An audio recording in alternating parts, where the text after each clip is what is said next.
నమస్తే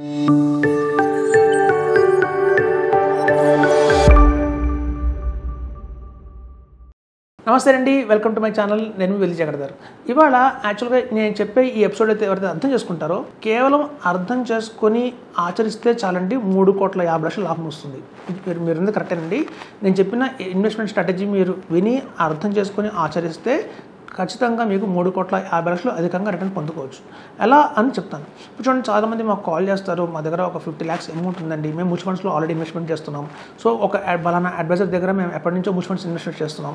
సో ఒక regular ప్లాన్స్లో investment చేస్తున్నాం. సో మాకు దగ్గర 50 lakhs 60 lakhs ఆల్రెడీ మ్యూచువల్ ఫండ్స్లో ఉన్నాయని చెప్తున్నారు. సో అట్లాంటి వాళ్ళు చేయాల్సిన పని ఏంటంటే అండి, అత్యధికంగా ఇంకో ఎక్స్ట్రా 3 crores తెచ్చుకోవాలి అంటే చూడండి, ఒక 15 years టైం ఫ్రేమ్ తీసుకుందాం.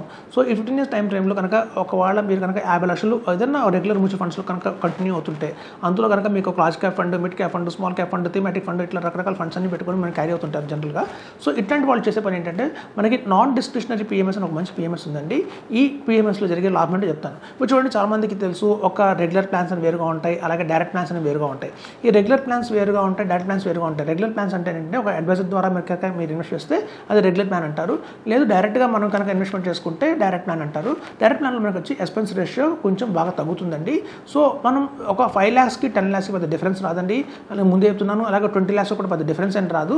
ఎప్పుడైతే మీ పోర్ట్ఫోలియో వాల్యూ కనుక 50 lakhs దాటింది అంటే మాత్రం కొంచెం డిఫరెన్స్ అయితే కొంచెం అత్యధికంగా వస్తుందండి ఈ రెగ్యులర్ మధ్యలో డైరెక్ట్ మధ్యలో. సో ఇది వాస్తవం, మనం ఎవరైనా ఒప్పుకోవాల్సిందే. మనం ఎక్కడైనా టెస్ట్ చేసుకున్నా కూడా, ఏ అడ్వైజర్ మీరు అడిగినా కూడా ఏమంటే మనకి డిఫరెన్స్ ఉంది కదా అంటే ఎస్ అని చెప్పాల్సిందే. ఎందుకు అంటే మనకి ఆల్రెడీ ప్రూవ్ అయింది కాబట్టి. సో మీకు చూస్తే దగ్గర 3% రిటర్న్ అనేది మనకి డైరెక్ట్ ప్లాన్లో వెళ్తే లాభం ఎక్కువ వస్తుంది. అది ఎప్పుడంటే 50 lakhs అండ్ అబోవ్ పోర్ట్ఫోలియోకి అయితే డిఫరెన్స్ ఎక్కువ ఉంటుందండి. 50 lakhs అండ్ బిలో పోర్ట్ఫోలియోకి పెద్దగా డిఫరెన్స్ అయితే ఏం రాదు. సో ఇప్పుడు మనం చెప్పేది ఏంటంటే, మీరు కనుక ఈ రెగ్యులర్ ప్లాన్స్లో ఒక అడ్వైజర్ ద్వారా చేస్తున్నప్పుడు దానికంటే మీరు పిఎంఎస్ రూపంలో నాన్ డిస్క్రిషనరీ పిఎంఎస్ ద్వారా కనుక మీరు మ్యూచువల్ ఫండ్స్కి వెళ్తే అక్కడ డైరెక్ట్ ప్లాన్స్ ఉంటాయండి. తద్వారా మీరు ఆల్రెడీ 3% మీరు సేవ్ చేసినట్టు, అలా 3% మీరు పెంచుకున్నట్టు అవుతుంది. అలా కాకుండా మీరు కొంతమంది అనుకుంటాము, మన డైరెక్ట్ ప్లాన్స్లో ఆల్రెడీ మేము జీరోదా నుంచి కానివ్వండి, ఆప్ స్టాక్స్ కానివ్వండి నుంచి, లేదా మీకు ఏదైనా ఏంజల్ వన్ నుంచి కానీ చేస్తున్నామండి. 50 lakhs అండ్ అబోవ్ కాదు, ఆల్రెడీ 70 lakhs దాకా మాకు పోర్ట్ఫోలియో ఉంది, మేము సొంతంగా చేసుకుంటున్నాము. సో మీరు చెప్పినట్టు మేము అధికంగా 3% రిటర్న్ నెక్స్ట్ వచ్చింది కదా అనుకుంటారు. కానీ కాదండి, చాలామంది మేము గమనించాం పోర్ట్ఫోలియోస్ ఎవరైతే అడ్వైజర్ లేకుండా ఇన్వెస్ట్మెంట్ చేస్తున్నారో వాళ్ళు తెలియకుండానే చాలా రాంగ్ కాల్స్ తీసుకుంటున్నారు. Like thematic funds, PE funds అని, లేకపోతే ఈటీఎఫ్స్ అని, లేకపోతే మనకి ఇండెక్స్ ఫండ్స్ అని, నిఫ్టీ 50 అని రకరకాలుగా ఇన్వెస్ట్ చేస్తున్నారు. దగ్గర పోర్ట్ఫోలియో చూస్తే 16 ఫండ్స్ దాకా ఉంటున్నాయి. అందులో కొన్ని ఎనర్జీ ఫండ్స్ ఉంటున్నాయి, పిఎస్యూ ఫండ్స్ ఉంటున్నాయి, డిఫెన్స్ ఉంటున్నాయి.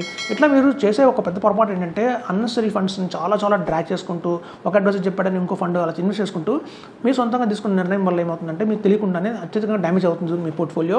మేము గమనించాం ఈ ఫాల్లో కూడా. మీరు 18% తెచ్చుకుంటే చోట మీరు ఓన్లీ 15% 11% వస్తున్నాయి. ఎందుకంటే అన్ని ఫండ్స్లో ఒక 16 ఫండ్స్లో మీ దగ్గర పనికొచ్చే ఫండ్స్ ఒక 6 ఉన్నాయండి, కానీ ఎక్కువ రిటర్న్ జనరేట్ చేయాలని 10 ఉన్నాయి. కానీ మీకు ప్రతిసారి చెప్పలేరు ఎవరు దేన్ని రీప్లేస్ చేయాలి, ఈ ఫండ్ని ఏ ఫండ్తో రీప్లేస్ చేయాలని మనకు తెలియదు. సో కనుక మీరు సొంతంగా కనుక ఇన్వెస్ట్ చేసుకుంటున్నారు, డైరెక్ట్గా మీరు సొంతంగా జీరోదాలకు కానీ ఆప్ స్టాక్స్లో కానీ ఒక అడ్వైజర్ సహాయం లేకుండా కనుక మీరు ఇన్వెస్ట్ చేసుకుంటున్నారంటే తద్వారా మనం 3 to 4% అనేది లాస్ అవుతున్నామండి గణనీయంగా. అది మా అంచనా ప్రకారం జరిగింది. సో ఇక్కడ చూడండి, మీరు ఒక డైరెక్ట్ ప్లాన్లో వెళ్ళినా మనకి 3% లాభం వస్తుంది. అట్ ద సేమ్ టైం ఒక రెగ్యులర్ అడ్వైజర్ సహాయం లేకపోయినా కూడా 3% లాస్ వస్తుంది. సో ఇక్కడ చూడండి, మనకి డిస్క్రిషనరీ నాన్ పిఎంఎస్లో జరిగేది ఏంటంటే, ఒక అడ్వైజర్స్ ఉంటారండి, ఒక ప్రాంప్ట్గా ఒక మంచి అడ్వైజర్స్ ఉంటారు. వాళ్ళు మీకు డైరెక్ట్ ప్లాన్సే మీకు రికమెండ్ చేస్తారు. కాబట్టి అట్లాంటి అడ్వైజర్స్ ద్వారా మనం డైరెక్ట్ ప్లాన్స్లో కనుక ఇన్వెస్ట్మెంట్ చేసినట్టయితే దగ్గర 5% అనేది తేడా చూస్తున్నామండి జనరల్గా మార్కెట్లో. సో ఆ 5% డిఫరెన్స్ మీకు 15 yearsతో తీసుకుంటే కనుక దగ్గర 3.5 కోట్లు అత్యధికంగా లాభం వస్తుంది.